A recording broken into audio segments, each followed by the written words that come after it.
You are going to be watching a screencast on isotopes, and prior to watching the screencast, you should have already seen the periodic table and the one on atomic structure.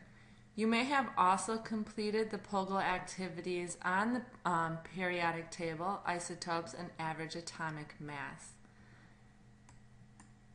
So isotopes, as you have seen on the periodic table, every element is designated a square. And in this square, you are given the atomic number, you're given the element symbol, you're given the name, and the atomic weight. This is what we're going to focus on. The atomic weight is the average of all isotopes for that particular element. So isotopes.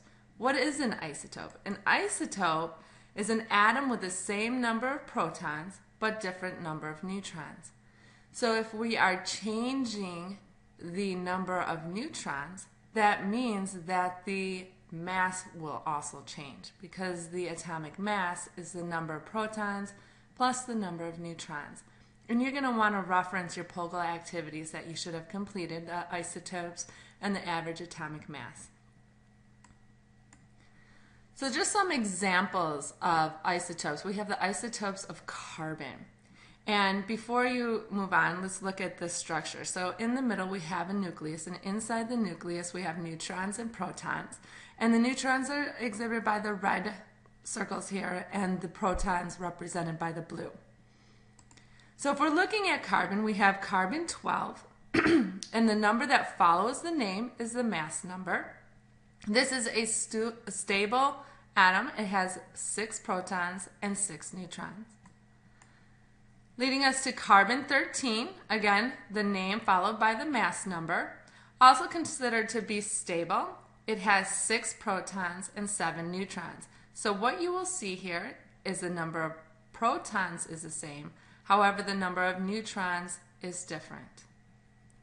Leading us to carbon 14, which is considered to be a radioactive isotope, and we'll get into the difference between stable and radioactive later on in the screencast.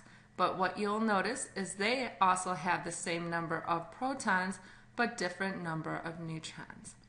So because the protons and the neutrons are, the protons are the same and the neutrons are different, that's why we have different mass numbers, because the number of neutrons has changed.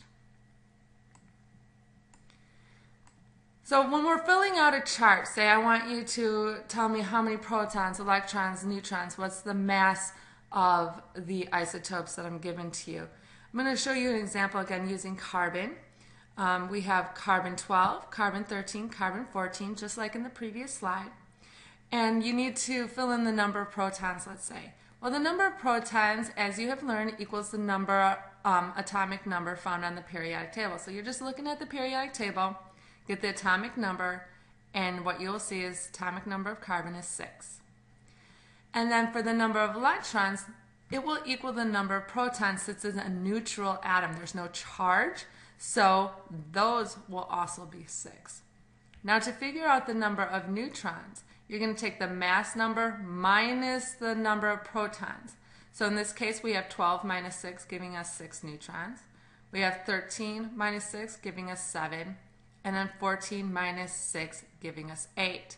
So again, they are isotopes because they have the same number of protons but different number of neutrons. Hence, their mass numbers will be different. Leading us to the types of isotopes. Like I said, we have stable isotopes and we have radioactive isotopes. Stable isotopes are more common. What makes them stable is there is a balance between the number of protons and the number of neutrons found in the nucleus. Radioactive isotopes are a little less common. The majority of them are found from atomic number 83 and above.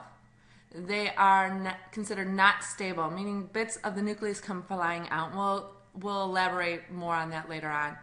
And they undergo radioactive decay. So they emit radioactive particles, and basically there's an unbalance between the number of protons and the number of neutrons found in the nucleus. So that's going to end our screencast on isotopes. It's just a brief overview because you've already and should have done the POGIL activities on isotopes and average atomic mass. And later on in the next screencast, you're going to be watching more about radioactive isotopes. We're going to go into that a little bit more in depth. If you have any questions, please bring them to your teacher's attention. If not, this ends the screencast for isotopes.